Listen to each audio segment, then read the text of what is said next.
ഇരട്ടപ്പേര് വിളിച്ചതിനും അനുമതിയില്ലാതെ കള്ളെടുത്ത് കുടിച്ചതിനും ആലപ്പുഴ കാവാലത്ത് യുവാവിനെ അടിച്ചുകൊന്ന കേസിൽ ഒരാൾ കൂടി പിടിയിൽ.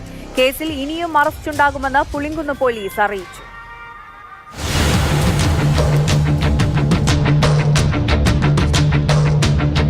കാവാലം കുന്നുമ്മ സ്വദേശി സുരേഷ് കുമാറിനെ മർദ്ദിച്ചു കൊന്ന കേസിലാണ് 19-കാരൻ പിടിയിലായത്. നേരത്തെ അറസ്റ്റിലായ ഹരികൃഷ്ണന്റെ സഹോദരൻ ഹരീഷാണ് പ്രതി. സുരേഷ് കുമാറിനെ സംഘം ചേർന്ന് മർദ്ദിക്കുന്നത് മൊബൈൽ ഫോണിൽ ചിത്രീകരിച്ചതും ഹരീഷാണ്. അപ്പു എന്ന് വിളിപ്പേര് സുരേഷ് കുമാർ ഈ മാസം ആദ്യമാണ് മരിച്ചത്. ചെവിയിൽ നിന്ന് പഴുപ്പ് വന്നതിനെ തുടർന്ന് ആശുപത്രിയിൽ പ്രവേശിപ്പിച്ചപ്പോൾ അപകടത്തിൽ പരിക്കേറ്റതാണെന്നായിരുന്നു യുവാവ് ഡോക്ടർമാരെയും വീട്ടുകാരെയും അറിയിച്ചത്. അയൽവാസികളായ 4 പേർ ചേർന്ന് മർദ്ദിച്ചെന്ന് സുരേഷ് പറഞ്ഞിരുന്നതായി മരണശേഷം സുഹൃത്തുക്കൾ ബന്ധുക്കളോട് വെളിപ്പെടുത്തി. തുടർന്ന് അമ്മ പോലീസിൽ പരാതി നൽകുകയായിരുന്നു. തലക്കേറ്റ ക്ഷതം മൂലമുണ്ടായ അണുബാധയാണ് മരണകാരണമെന്നായിരുന്നു പോസ്റ്റ്മോർട്ടം റിപ്പോർട്ട്. പിന്നാലെയാണ് യദുകുമാർ, ഹരികൃഷ്ണൻ, ഹരീഷ് എന്നിവരെ അറസ്റ്റ് ചെയ്തത്. ഹരികൃഷ്ണനെ സുരേഷ് പതിവായി ജാതിപ്പേരി വിളിച്ച് കളിയാക്കുമായിരുന്നു അത്രേ.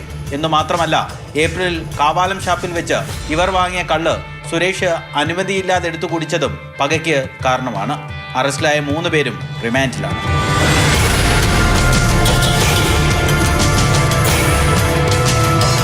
മാതൃഭൂമി ന്യൂസ്, ആലപ്പുഴ.